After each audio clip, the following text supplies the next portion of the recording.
নিরঙ্কুশ বিজয় দিয়েছেন।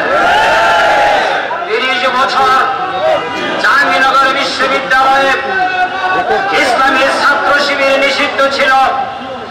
একটা পাখি হত্যা করা হলে তার 500 টাকা জরিমানা করা হতো, আর শিবির নেতাদেরকে গুলি করে হত্যা করা হতো, তার কোনো প্রতিবাদ করা হতো না।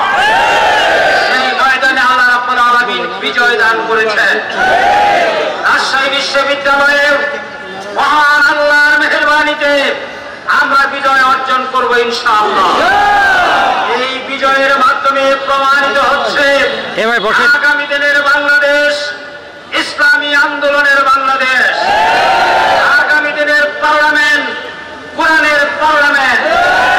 আগামী দিনের বঙ্গভবন আল কোরআনের বঙ্গভবন ইনশাআল্লাহ।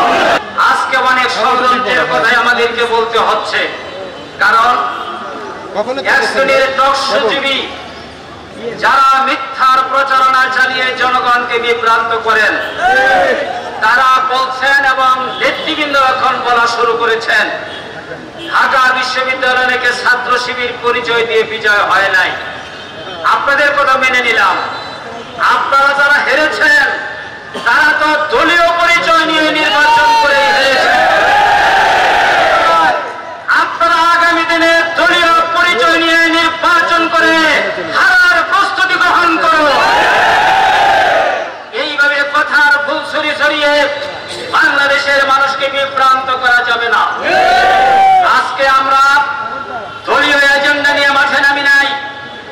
যে 5 দফা কর্মসূচি, এটা জামাত ইসলামীর দলীয় এজেন্ডা নয়, এটা বাংলাদেশের 18 কোটি মানুষের এজেন্ডা। এই এজেন্ডা যদি বাস্তবায়ন না হয়, বাংলাদেশে আবার স্বৈরাচারের পুনরুত্থান ঘটবে। এই বাস্তব যদি বাস্তবায়ন না হয়, আবার পতিত স্বৈরাচার বাংলাদেশে পুনর্বাসিত হয়ে এদেশের আলেম ওলামা, পীর মাশায়েখ, ছাত্র শিক্ষক শ্রমিক পেশাজীবী বুদ্ধিজীবী সহ আবার গণহত্যা শুরু করবে।